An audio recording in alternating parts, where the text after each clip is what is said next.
These are the three main strategies that I use for improving my photography that you can apply to your photography. And they're the simplest things. When you hear them, you're like, oh yeah, they kind of make sense. But the things that make the most sense are the things that work the best. And the strategies are simple.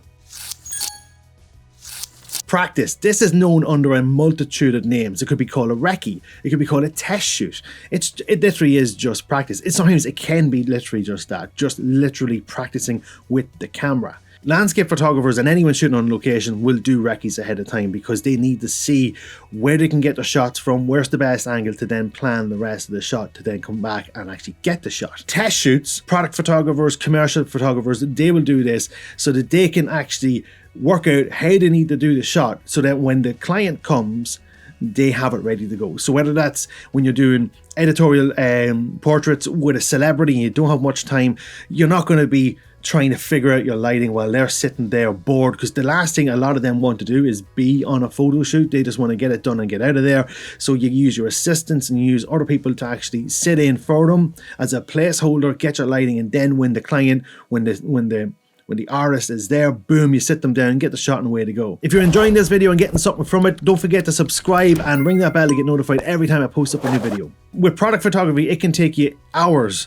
to get the lighting right when it comes to products. So doing a test shoot can really help along the way. It can also actually determine whether a concept is going to work or not, and then you can actually, you can rework it. It's really for troubleshooting ahead of time. Now, a crucial part of practice is something you never really hear anyone talking about, and that is the actual art of practicing. That is learning your camera, knowing how far you can push your ISO. What is your aperture going to be doing? What is the difference between f2.8 and f5.6 on 105mm on a subject where you're standing 3 feet away? Can you tell me the answer? No, I can't even tell you the answer, but you will if you practice.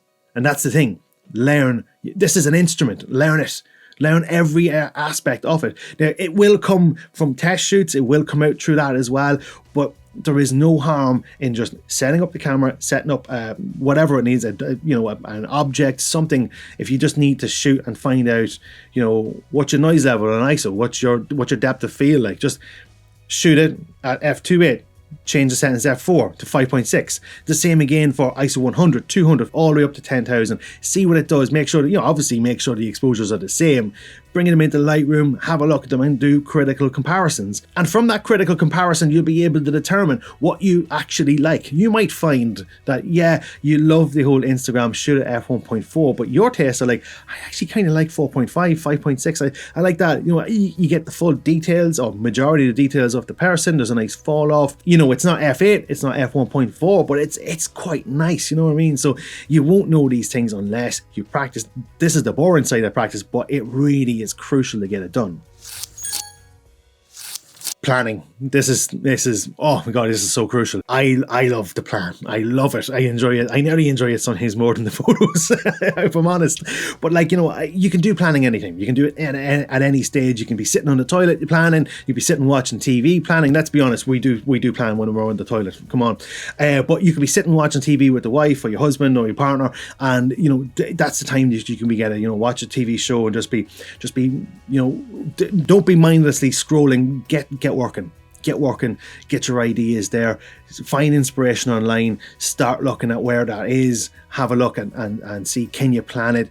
What has anyone else shot? Or that the sun was kind of over there, go on to photo pills, see where that lines up and get knowing the times. This is really prevalent for landscape photography. I don't think you can properly succeed as a landscape photographer without planning. Now, you could be lucky, you could be very lucky that to just leave and go to a place early. So if a location is 2 hours away, you drive 3 hours ahead of time, so you're there an hour and you scope around, and you might get very lucky, but a lot of times you might not. Like, for instance, if you went and did that at the Hill of Slane in County Meath, good luck. Arriving there at the start of golden hour, 1 hour before sunset, the sun is already behind the hill. It's on a steep enough hill. You're at a lower angle.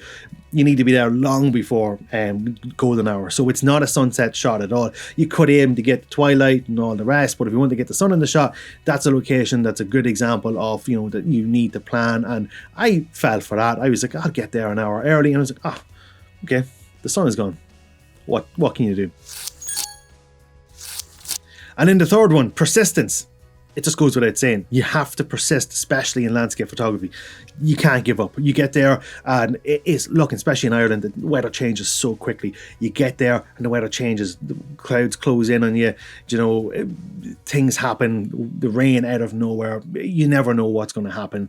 You have to persist on it. You have to just say to yourself, it is worth getting. It is worth going back and back and back. Persistence as well as that is persistence on your practice. You're struggling with learning a technique. You're struggling with learning something within photography. You need to keep going. You have to persist through it because you will get there, you will learn it, and then you'll move on. And as well as that, don't be too hard on yourself as well. We are the worst critics of ourselves. I'm awful at it. And, you know, look at the photos you've done now, compare them to where you were before. You were always progressing. You were always a step ahead of where you were yesterday. So just remember that and just use that as as a helping hand to the persistence in getting better at this art. And don't be afraid to go and ask questions. Ask someone.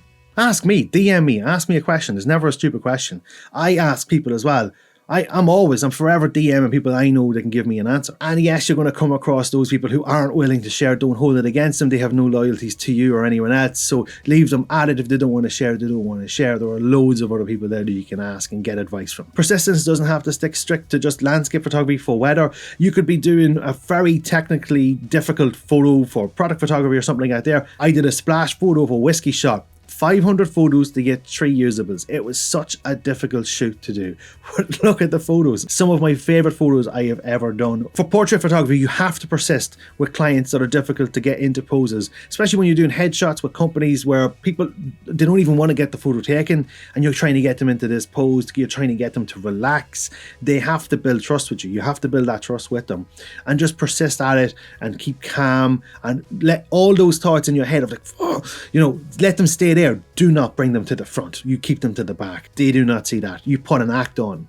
You become an actor and you just put on this persona. You do whatever you need to do, whatever's comfortable. That's how I would do it anyway. You would never see past the confident duffer. You'll never see the worried duffer. You know what? If I have stuff fighting against me when it comes to lighting settings and stuff like that there, I'd quicker make a joke of it than make a big deal of it. Persist with it, and try and think of how you can explain something better. Show them, do it yourself. You know what I mean? Get into the pose yourself. One great tip I can tell you for headshots is get them to stand in the pose you want them to stand and then get them to stand normally and show them the comparison. Then they trust you. Then they'll see that you're not trying to make a mockery of them, that you're actually trying to make something work, and they will be more receptive to your directions. So stick to these 3 crucial strategies for improving your photography. Practice, planning, persistence. Hope you enjoyed this. Hope you liked this. You got something from it. If you did, give it a like, subscribe to my channel, ring the bell to get notified every time I post up a new video. Find me on all the social medias under Mark Duffy Photography. And until the next time, later gators.